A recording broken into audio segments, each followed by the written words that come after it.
Hi everyone, this is Mr. Neil Wright here, consultant audiologist and director of ClearWax.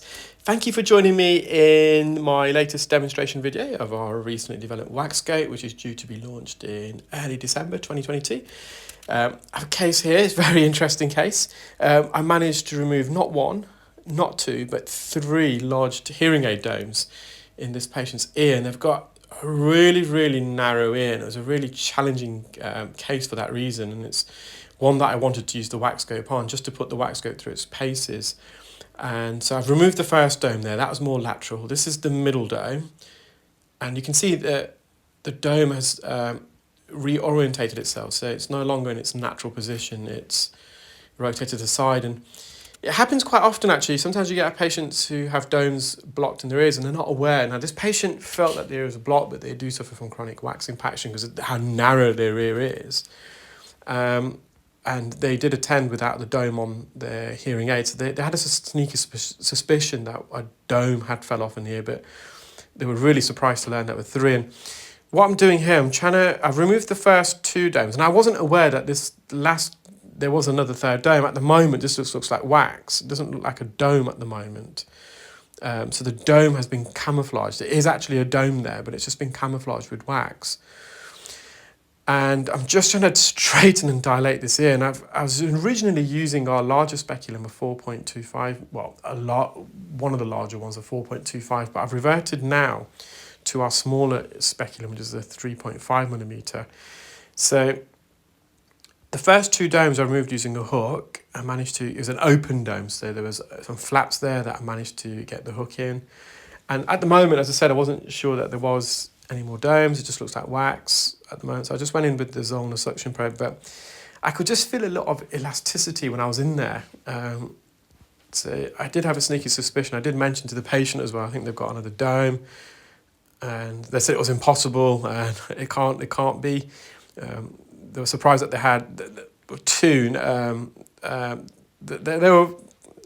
kind of knew that I had one possibly stuck in there, but a two came as a big surprise. But and three, they were consider this, and it's not possible.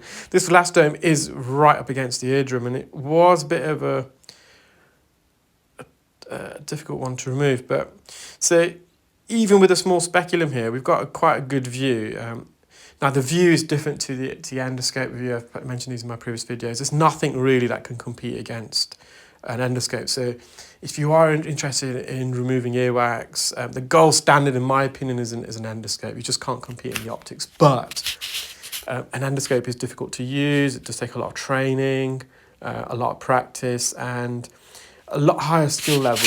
Once you've mastered the skill level you require to use an endoscope, honestly, there's nothing there's no limitation I find when you're performing earwax removal, but it does require a lot of bilateral integration between the hands, your left and right hand, and some people it's just a particular skill set that people just don't acquire, and that's fine.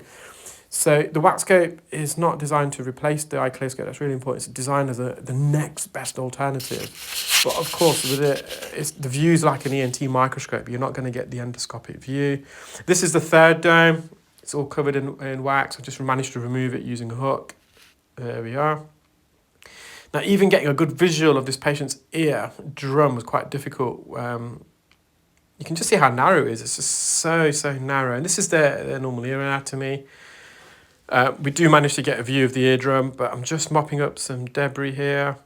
There was a bit of a blister, a bit of a sore spot. You can see like a drop of blood in a moment. It's not actively bleeding. It's just when you remove the dome, because of the friction, it just causes a bit of blistering at the base of the ear canal. The patient's fine.